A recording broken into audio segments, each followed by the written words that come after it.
Good evening, ladies and gentlemen. My name is Professor Shakoor, and in this program, we're going to show you some basic techniques for your survival and for self-defense. This program is focused basically for mental health professionals and those people that work with the public and particularly have to make home visits and travel in the field. But anyone can benefit from these techniques, but this is our basic focus is for the mental health professional. I've been involved in martial arts for 35 years. I've been involved in social work and mental health for 15 years. And the techniques that we're going to show you are the techniques I found from experience are most effective. They're very simple. They go along with the person's natural anatomy and natural movement. One does not have to be a martial artist or an athlete in order to learn these techniques and for these techniques to be effective. Not just effective against an ordinary attack, but a person that is intoxicated, where the nerves are deadened to where they would not feel normal pain, the ordinary pain that a person would feel. These techniques strike certain pressure points or certain parts of the nervous system where they're going to go down and they're going to feel pain regardless of whether they're intoxicated, whether they're on various types of drugs, legal or illegal type of substances. Thank you very much.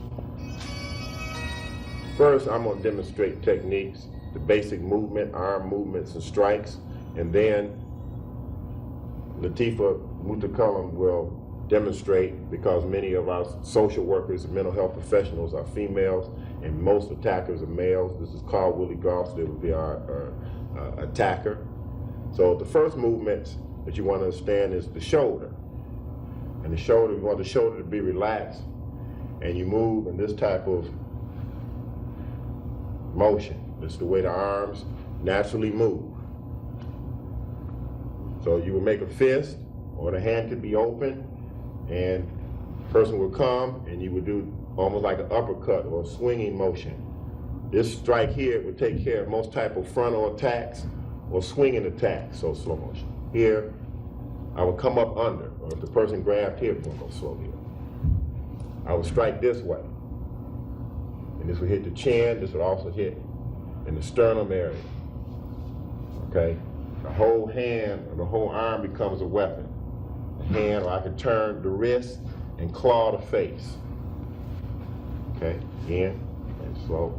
So you swing the arm through here, and then you would just bend the elbow and strike in this way.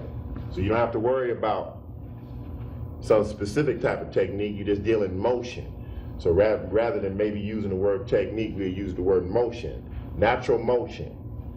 Here, here, and then the person goes down. Okay, or you run, which is the best situation. The best scenario is to run. When the person comes here, strike him to the throat, and then run away. Okay, certain areas that you want to think about is sternum and throat. You always want to hit the weak points, which is the wrist, elbow, shoulder. Wrist, elbow, and throat, shoulder, the connecting points. Also the throat, I said earlier, the sternum, the eyes, anywhere in the face area. Can cause unconsciousness or cause the person, in some cases, to even be terminated. Because when you're on the street or you're doing home visits and people are attacking you in today's society, in most cases, they're attacking you. They will try to seriously hurt you or kill you, so you have to do the technique that's necessary or the motion in order to stop them. Okay, this is different than in a situation where we're working in a controlled environment and we have liability. We use different type of techniques because in that situation we want to restrain clients or restrain patients. But when one is on the street, walking in and out of homes and going various places, you have to do what's necessary in order to stay alive. Another thing, when one is going out on the field, that'll come in, please. Many mental health professionals, social workers, they wear high heels, especially females wear high heels and dresses. I recommend that you wear pants when you have home visits, that you wear flat shoes, because easy to run, easy to maneuver, that rather than carry briefcases and purses, that you carry the actual file that you need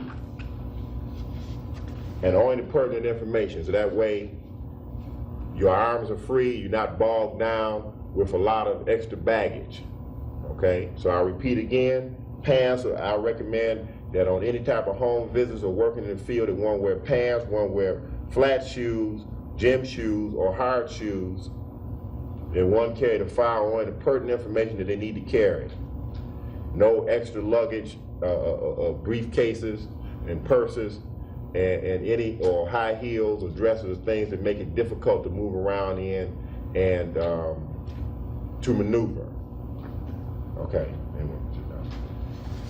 Okay, the next scenario, they're going to do the techniques that I just described and showed, and they were going to flow in motion. I would describe as much as I possibly can. Okay.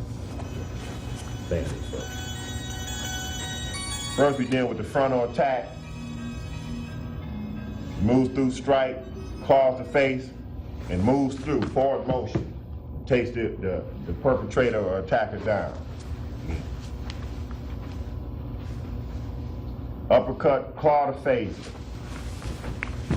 Move the elbow, strike into the neck, and the assailant goes down again. We'll repeat this many times. You watch at home, and then run away again. Once the person is down, you run. So you want to take them down so they can't get back up. You want to hit and strike the areas to shock the person, and then you move and run away. Again.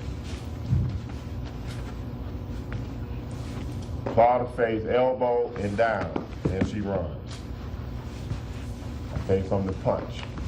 Technique from the punch, block, claw again, the same technique, and then run. Using the same technique, the swinging motion.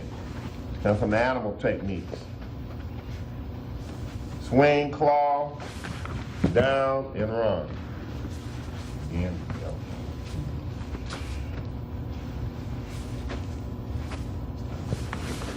Do not use the fist when you strike, because in most cases, if not all, you will hurt your knuckles, knock your back out of line. The most effective strikes is the open hand strike and the elbow. If you want to hit hard, use the elbow. The bone there is already hard.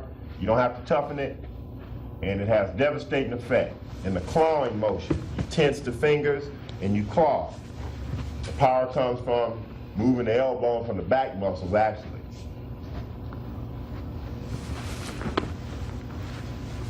Okay, from the choke from behind.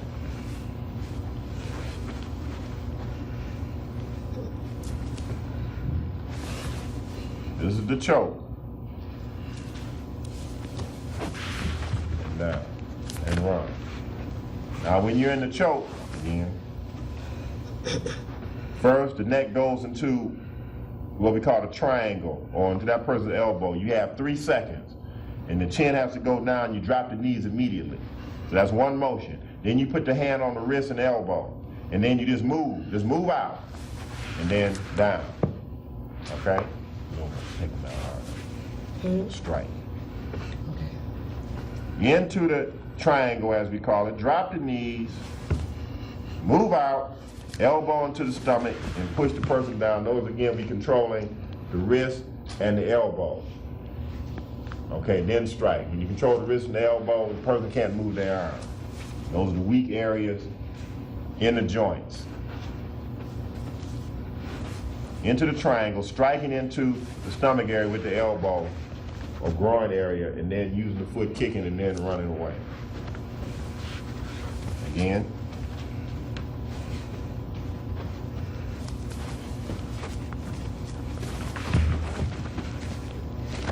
One more time.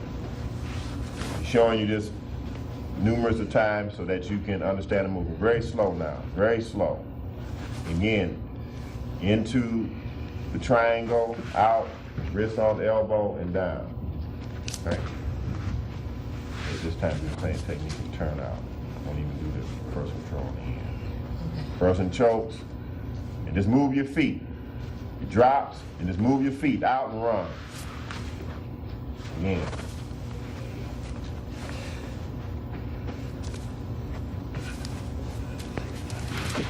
Okay, and run. Good. Again, turn the other way. Turn the feet the other way.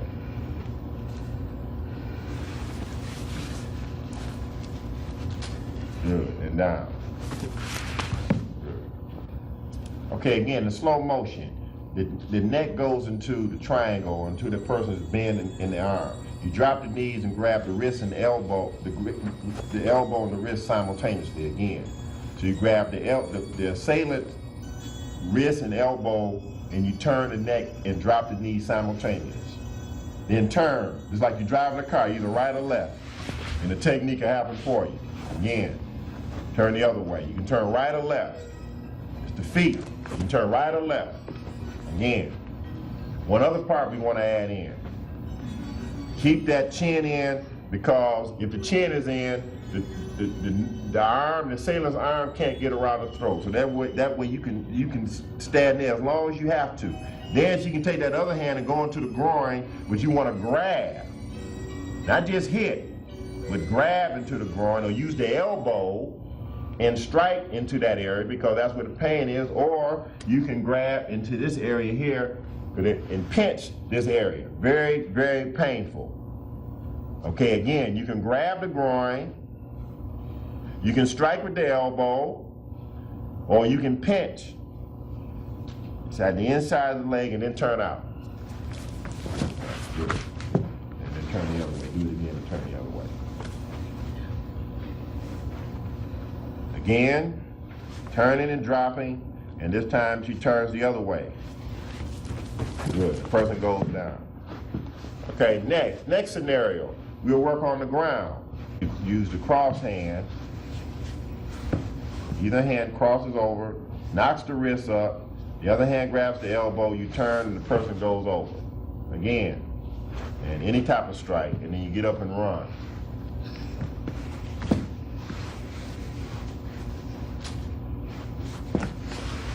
Hit the wrist, and move away and run. Good. And one more time.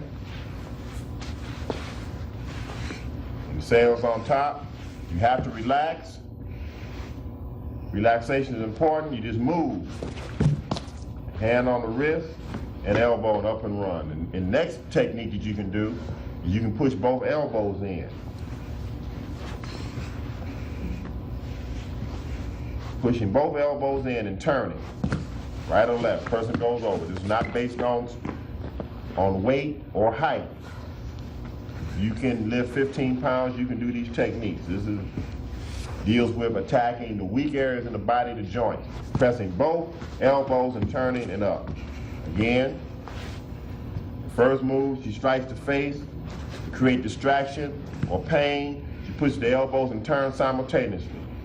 Strikes the face, turn, and the person goes over. One more time.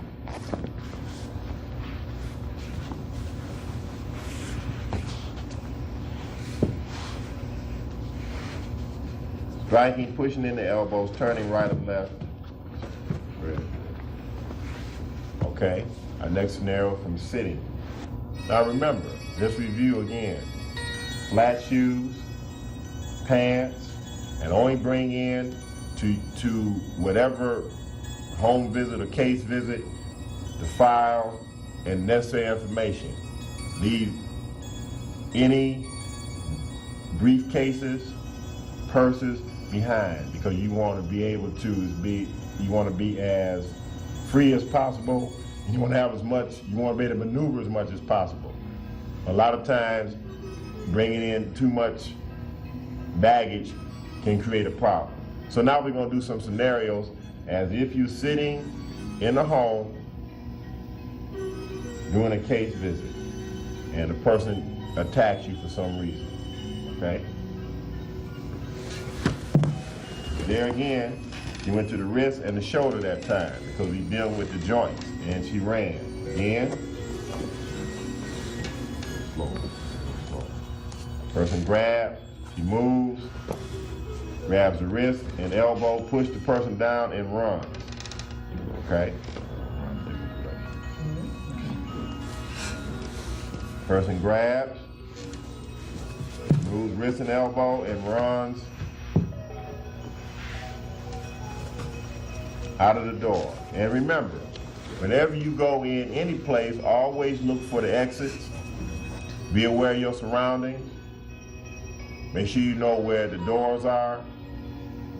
If there's a back door, front door, be aware of all ways of escape. This is very important. This is very important to know the ways of escape. We will demonstrate this again. Person attacks, wrist and elbow, push, and run. This time grab the collar. Time he attacks, grabs the collar, and down. Okay?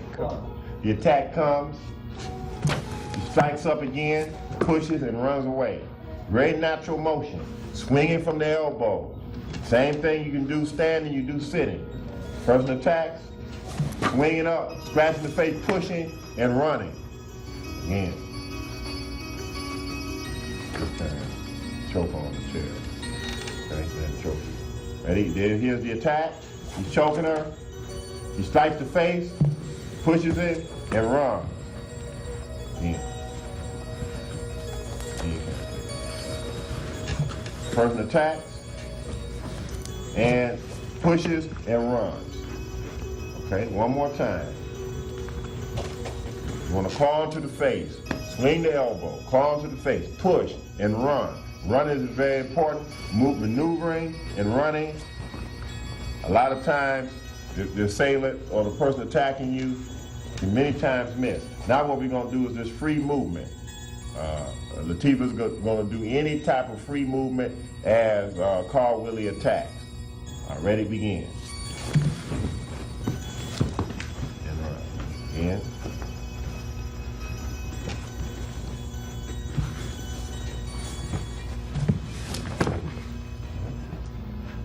Okay, standing. We're going to review the techniques we worked on from the frontal attack. We swing up, strike the face, claw the face, striking with the elbow, and taking the person down. Again, review the techniques, the attacks, arms go up, strike the face, elbow, down and run.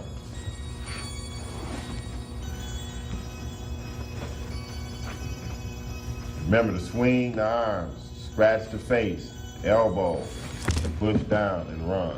Again. You only need one or two basic techniques to save your life. You don't need a whole lot of fancy techniques. Just one or two movements is all that's necessary. Practice these motions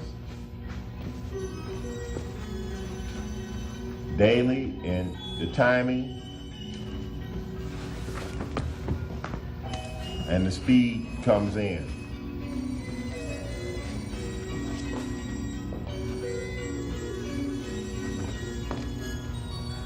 This time you want to stomp the person. You're going to stomp the person with the foot. We're going to add that part in now. So the person we know won't get back. The elbow, normally you do it, you stomp the person and run, or walk over them, or run over them. Again.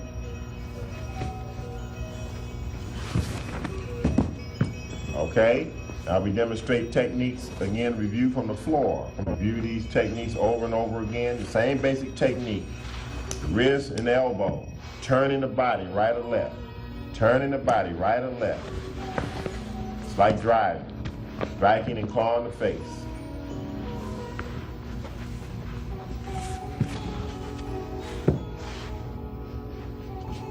Striking the face, wrist and elbow. Clawing and running. One more time.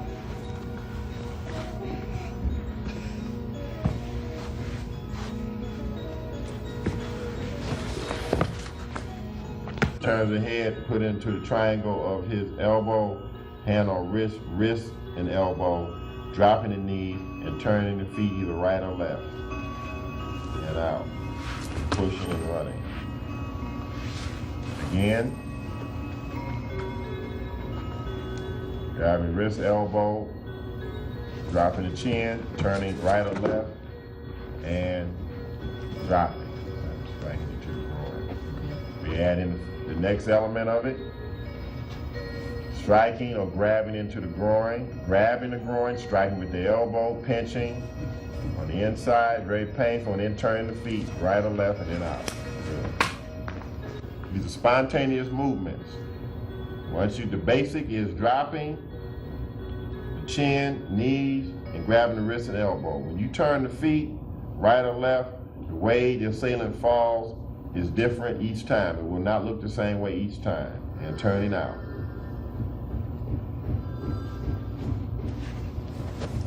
Okay, one more time. Turning the chin, grabbing, striking, and turn the feet right or left and out. Okay, one more time.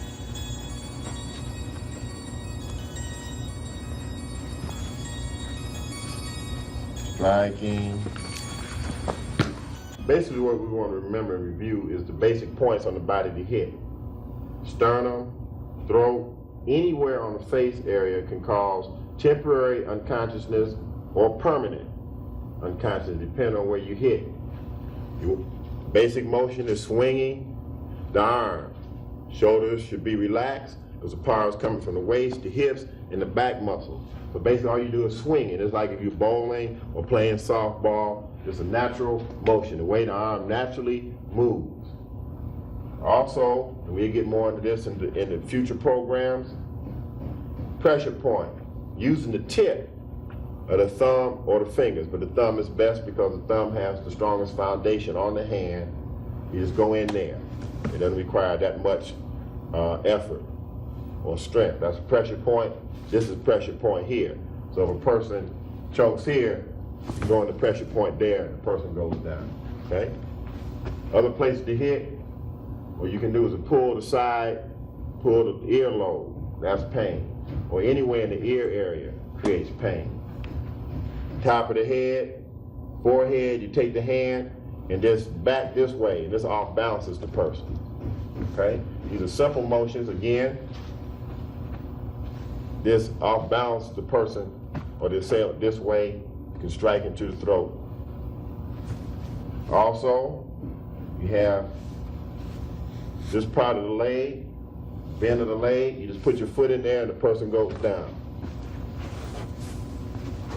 Also, you can stomp the foot, stomping the foot. You can go here. We also have up under the arm also, if you're able to. The person raises here. You have in this area here. You just put the finger here and the person goes down. You've seen the basic techniques that can be used for physical attack. But it's more to attacks than just physical. It's mind and spirit. So one has to be aware of their surroundings. Know the street that you're going to, know the side streets, know the way and the routes where you're going. When you go on home visits in particular. It's extremely important if you can carry a cell phone, so if something should happen, if you do the techniques and have to run, you can call 911 and give a precise description of the assailants and also of the location. It's good to know the number of people in the house. Whether the people are using intoxicants are very important. When people use intoxicants, drinking, smoking, or any other type of illegal drug, or you suspect that there's some illegal drug, the possibility of violence can increase at least 80 to 90%. So you should be aware of this at all times. The points you want to remember again: flat shoes, hard shoes for maneuverability and for combative purposes. Pants for maneuverability and to protect the legs. Also earrings. You do not on home visits or going in the field want to wear the earrings because an assailant can grab the earring and it can cause extreme amount of pain if one pulls it. The same thing if you have long hair, it's best to tie that hair up or cover the hair up because people can grab your hair. So you want to make you want to make yourself as compact as possible, and you don't want anything on you that a person can grab onto and harm you or hurt you with. So therefore the hair, the earrings, jewelry should be taken off because that attracts criminals.